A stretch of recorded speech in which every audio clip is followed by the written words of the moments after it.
Saruman needs Silicon to build supercomputer. Attack Fortress. Boss, what supercomputer? Shut up! Need supercomputer to destroy the universe! But isn't there silicon everywhere? Like in the rocks? Shut up and kill! Oh no, the Uruk are attacking! What are we gonna do? Retreat! But we can't. To the underground bunker! We don't have one.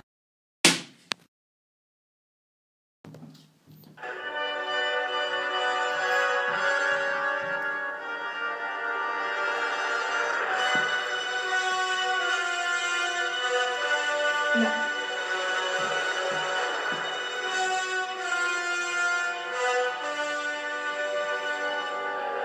Why did I design my ship like this?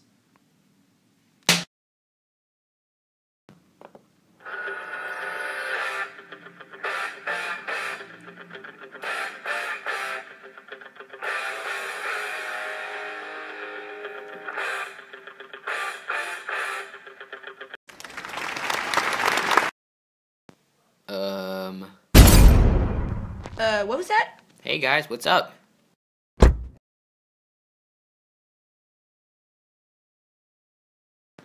Hello, Your Majesty. Looks like you got a problem here. Yes. Yes, we do. Well, too bad. I totally didn't come all this way in order to help you stop Saruman from conquering the universe.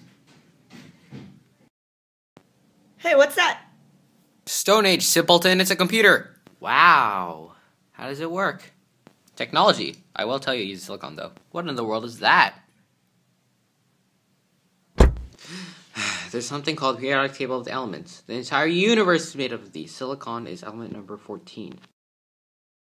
But what does that mean? The atomic number is how many protons are in the... Wait, but what's a proton?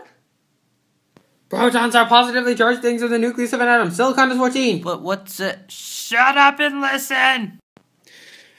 There's also something called the atomic mass, which is the average weight of the sum of protons and neutrons in an atom. But what is... It can be a decimal because it is an average of many different isotopes. Isotopes are atoms that have different amounts of neutrons. Silicon usually has 14 neutrons, but that number can range from 12 to 31. The atomic mass of silicon is 28.0855. And what about electrons? Protons and neutrons weigh 1. Electrons are so light that they don't even matter. So, what does a silicon atom look like? Like this. And what does silicon itself look like? Its color is like this, and this, stupid carbon, and this. Oops. And where is silicon on this periodic table? Well, it's in the third period or row, which means it has 3 electron shells, and it is in group or column number 14, which is called the carbon group, since carbon's on the top. Group number 14 means that it has 4 valence electrons, which are electrons on the outer shell of electrons.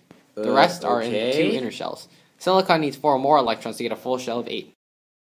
So, it will like to bond with other atoms that can provide it with 4 electrons. Like carbon, it can bond with itself and form long chains. But carbon gets all of the spotlight! Elements in this group are not very reactive.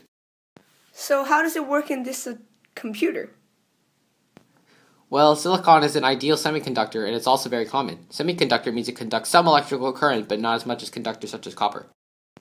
If it's so common, can we use it to make tools?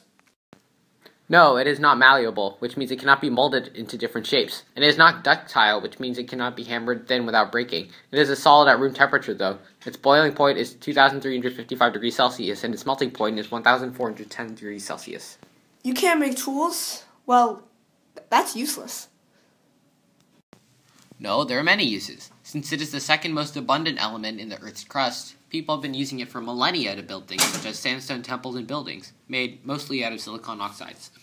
Glass is made of sand, which is also a silicon oxide. Stone tools and structures such as this castle are also largely made out of silicon. It is also essential to plant life like diatoms. Wow, silicon is everywhere, isn't it? Yep, and in modern times, silicone oil is added to hair conditioners and silicone rubber is used as a waterproof sealant. Clay, which has silicon in it, is used to make concrete and cement. Quartz is used in watches because it vibrates very precisely, but its most famous use is still in computers. It's also used in lasers. Oh, did I forget to mention that quartz is silicon dioxide? My bad. Silicon Valley in California is also named after the silicon used in computer chips. Silicon has also shown promise in the creation of tiny lasers called nanoneedles, which can transmit data faster and more efficiently than traditional optical cables. Most acids, except for hydrofluoric, do not affect it either.